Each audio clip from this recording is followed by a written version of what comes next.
Hi friends, இன்றைக்கி ஐயனார் துணை பார்ப்போமா? ஐயனார் துணையில் வந்து சந்தா வீட்டுக்கு எல்லோரும் வந்துடுறாங்க. சந்தா வீட்டில் வச்சு பேசுகிறாங்க. கொஞ்சம் கூட உனக்கெல்லாம் மனசாட்சி இல்லையா? என்ன தான் உன் ஊருக்கு என் பிள்ளைய அனுப்புனாலும் என் பிள்ளைய எப்படி இந்த நிலைமைக்கு நீ ஆக்குவ? எவ்வளோ பெரிய பிரச்சனையை கொண்டு வந்து கொடுத்துருக்கீங்க. நீங்கள்லாம் ஒரு மனுஷனா? அப்படியா இப்படியான்னு சந்தா அம்மா வந்து சேர அண்ணனை பார்த்து திட்டுறாங்க. என் பிள்ளைய போய் நீ மாசமாக்கியிருக்கே, நீ எல்லாம் ஒரு மனுஷனாடா? நீ எல்லாம் இப்படியாடா பண்ணுவ? என் பிள்ளைக்கு நல்ல வழியில் கல்யாணம் முடிச்சிருக்கலாம்னு நினச்சோமே, என் பிள்ளை விட்டு கல்யாணத்தையே கெடுத்துப்பிட்டையாடா? உங்கள் அண்ணன் செஞ்சதெல்லாம் தப்பா ரைட்டா? நீங்கள்லாம் பிள்ளையெல்லாம் நீங்கள்லாம் எப்படி வளர்ந்தீங்க வச்சிங்கன்னு சொல்லி சந்தா அம்மா திட்டுன்னு திட்டுறாங்க. திட்டிக்கிட்டு இருக்கையில் சேரன் அண்ணனுக்கு ஒன்றுமே தெரியலை.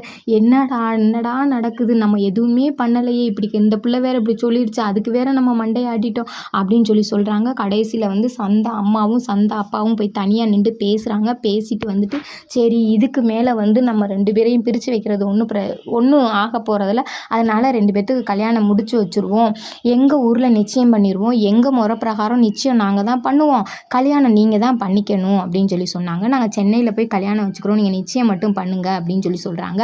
அப்புறம் பார்த்தீங்கன்னா ஜாதக நோட்டை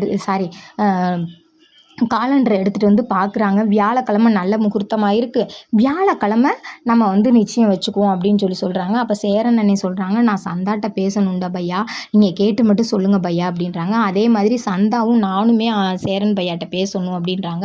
அவங்க அப்பா வந்து அதெல்லாம் வேணாம், எங்கள் முறையில் வந்து இனிமேல்லாம் பேசக்கூடாது வைக்கக்கூடாது அப்படின்றாங்க.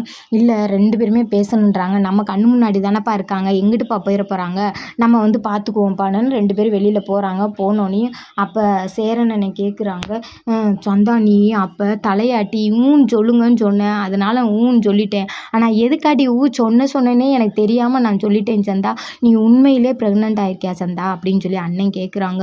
என்ன தெரியாத மாதிரி கேட்குறீங்கன்னு சொல்லி சந்தா அழுகிற மாதிரி ஆக்டிங்கை போடுறாங்க. சந்தா மாசமாகவே இல்லை, ஆனால் ஆக்டிங்கை போட்டு பொய் தான் சொல்கிறாங்க. ஆனால் அந்த கல்யாணம் நல்லபடியாக முடிய போகுது.